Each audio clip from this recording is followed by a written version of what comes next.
Hi, for lots of reasons it's a great idea to work out how to make your own colours, how to mix your own colours, how to combine them.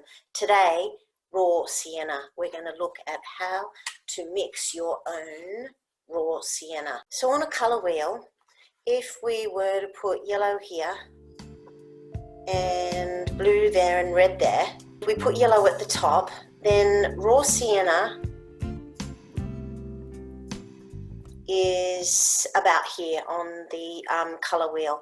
It's really close to yellow, but it's got a little bit of red and a little bit of blue, and that's how we're going to make it. So I've got three colours here. I've got cadmium yellow light and alizarin crimson. It's permanent alizarin crimson. These are two Holbein colours, and this is a schminky French ultramarine. I love using Holbein, and but I've run out of Holbein ultramarine, and so I'm going to be using this schminky one today.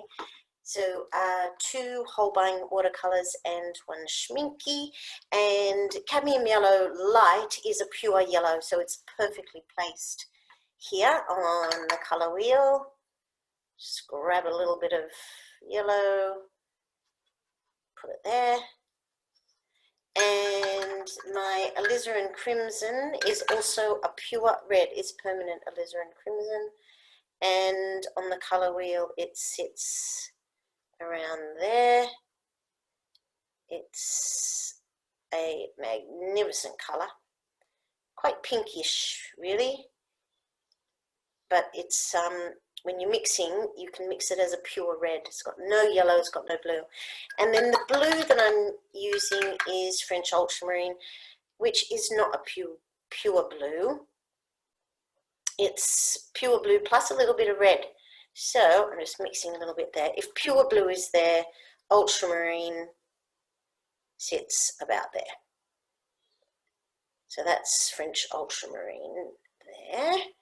And to make raw sienna, which we know sits about here, you can see immediately it's got a lot of yellow, but it's got a tiny bit of blue and a tiny bit of red.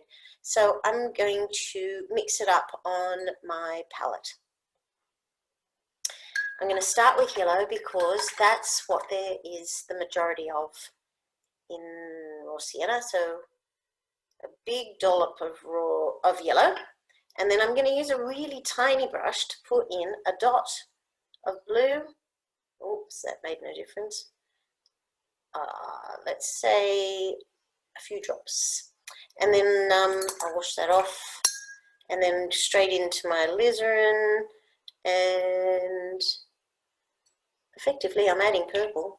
And then I'm going to mix it around and see if I get a raw sienna.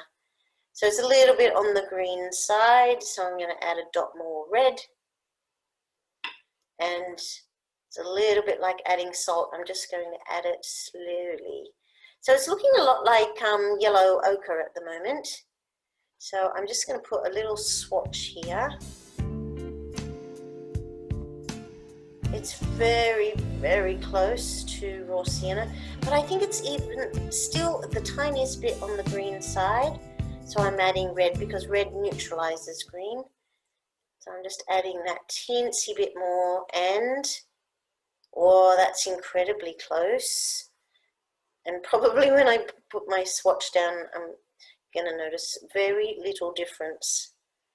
I'm going to say it's just insanely close to raw sienna. I'm just going to add like a small tiny bit of red and swatch again. The difference is really, really, really small. Yeah, I'm going to say that is raw sienna, and then I'm going to paint that little section there. So that's how you make raw sienna. A lot of yellow because it's a yellow color. It's mostly yellow. And then you add the teensiest bit of blue and red, and it would work with a whole range of blues.